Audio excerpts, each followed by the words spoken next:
Let's talk about down payments when you buy a car. There's a lot of people out there on the internet talking about you should never put a down payment when you buy a car. The dealer just keeps that money.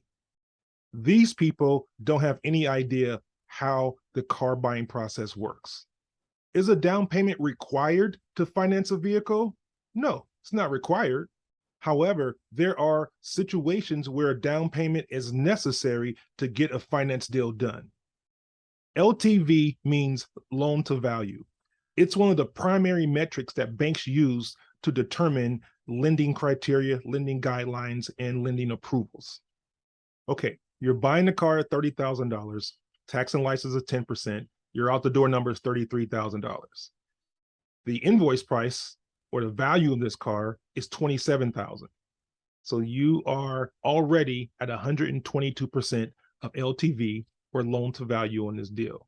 The bank may approve it if you're strong credit, but you will pay more in interest because you're financing a higher amount. And we haven't even factored in interest yet off the actual loan.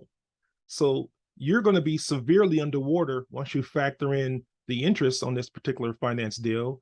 And again, that makes the banks uncomfortable because they know they're going to be lending money on a collateral item that is severely leveraged. So what happens if you put a down payment on that particular vehicle? Same example, same vehicle, same numbers. So we have a $30,000 vehicle. We have $33,000 out the door amount after you include tax and license. The value of the car is still $27,000. But now you put a $5,000 down payment. So your amount financed or your out the door amount is down to $28,000.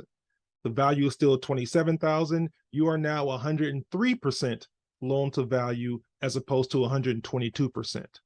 The banks like that a lot more. You're more apt to get an approval and better interest rates because the loan to value is lower. Now let's take that one step further. Let's say you put $10,000 down on the exact same scenario. So your $33,000, you're going to put $10,000 down. That means your amount financed or your final sale price is $23,000. Now the value is still $27,000. You actually are under 100% LTV. You actually come in at 85% loan to value. Banks love that. They will approve that, even on someone who may be more credit challenged. And also they'll give you the best rates they possibly can because they know that the risk is very low because you are in a equity situation almost immediately. Again, we haven't factored in interest, but relatively equity position, and that makes them comfortable.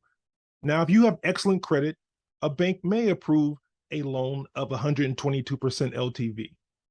But by doing it that way, yes, you don't put any money down, but you also are not reducing the principal amount that you're financing, which means you're ultimately paying more in interest because the amount financed is higher than it would have been had you put some money down. Higher LTV deals also result in higher rates a lot of times because it's more risky for the bank, so they're going to charge higher interest because of the higher risk. There are two main reasons why putting a down payment could be beneficial to you when you buy a car. One, it lowers the LTV. Low LTVs result in higher approvals and better rates. Second, it also reduces the amount that you are financing. So you are financing a lower amount, which means you'll ultimately pay less interest over the life of that loan. So I'll be very careful listening to some of these talking heads on the internet who don't understand the car buying process and never worked in the industry. A down payment is not a bad thing. The dealership is not stealing money from you when you put a down payment. A down payment sometimes is actually a good thing based on the deal structure and what your goals are and what you're trying to accomplish.